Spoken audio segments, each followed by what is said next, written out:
अस्सलामु अलैकुम रहमतुल्लाहि वबरकातुहू। बिस्मिल्लाहिर्रहमानिर्रहीम। अजीज़ बच्चों, आज का सबक है रास्ता चलने के कायदे। इसके मैंने कुछ हिस्से किए हैं, हिस्सों में मुनक़सिम किया इसको।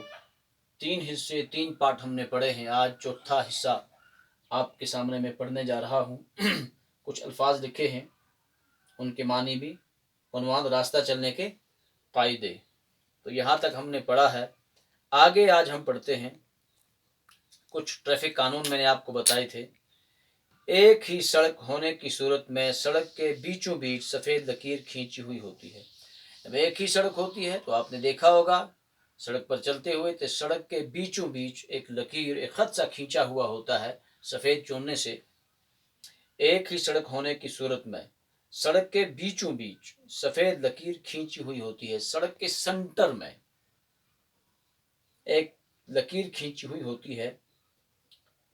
इसका मतलब यह है कि बाईं तरफ की आधी सड़क जाने वाली गाड़ियों के लिए है, जबकि दाईं तरफ की आधी सड़क आने वाली गाड़ियों के लिए है। तो इसका मतलब यह है, ये भी एक कानून है।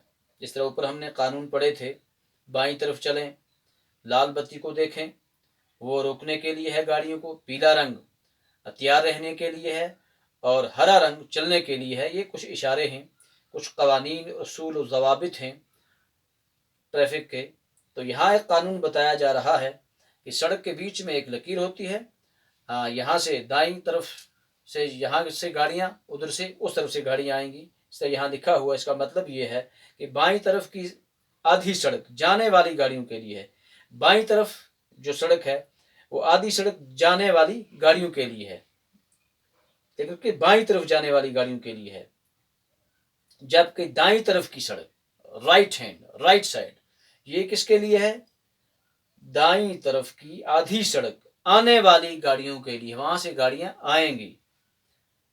सड़कों के किनारे नस्ब बोर्डों पर कुछ निशानात लगे हुए होते हैं। सड़कों के किनारे पर कुछ बोर्ड लगे हुए होते हैं और उन पर कुछ निशानात लगे हुए होते हैं। उनका मतलब और माना खूब याद रखिएगा। उनका मतलब क्या है, उनका मकसद क्या है, उसका माना खूब याद रखना चाहिए। तो अजीज़ बच्चों, ये रास्ता चलने के कुछ कवानीन, कुछ उसूल और ज़वाबित थे जो मैंने आपको पढ़ाए। 4 हिस्सों में इसको मैंने तकसीम किया, थोड़ा थोड़ा मैंने आपको पढ़ाया। तो इंशाअल्लाह इसका एक्सरसाइज भी आपको मैं कराने जा रहा हूँ और इसके असाइनमेंट में मैं आपको इंशाअल्लाह भेजने जा रहा हूँ, इसको बना रहा हूँ मैं। आप इस सबक को पढ़ें। ये अल्फाज मैंने लिखे हैं, इनको अपनी कापी पर नोट करें। इंशाअल्लाह फिर कल मिलते हैं। अस्सलामु अलैकुम रहमतुल्लाहि व बरकातुहू।